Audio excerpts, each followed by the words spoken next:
Fil-lokalità ta' Żurriq 27 familja se jkunu qed jidħlu fl-appartamenti fi blokka ġdida imsemmija għal mibki ex-Prim Ministru Carmenu Mifsud Bonnici.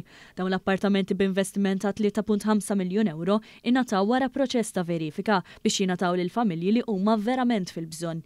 F'konferenza tal-aħbarijiet fl-istess appartamenti, il-Ministru għall-Akkomodazzjoni Soċjali u Affordabbli Rodrigue Galdes qal li lan mhuwiex biss li jinbnew il-binji ġodda iżda li kull minnu fil-bżonn jingħata spinta meħtieġa. Il-Ministru Galdes qal li din il-binja iparti minn proġett ferm akbar li se jara l-bini ta' madwar 1700 appartament tal-akkomodazzjoni soċjali mifruxin mal-pajjiż kollu u qal li dan il-proġett hu l-akbar programm ta' bini soċjali f'pajjiżna.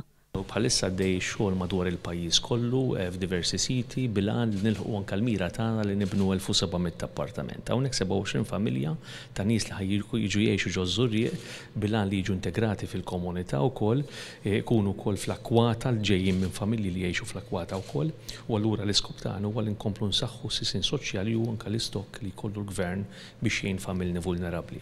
Żied jgħid li din is-sistema imsejsa fuq l-appoġġ filwaqt li l-prijorità tibqa' dejjem il-ġustizzja soċjali.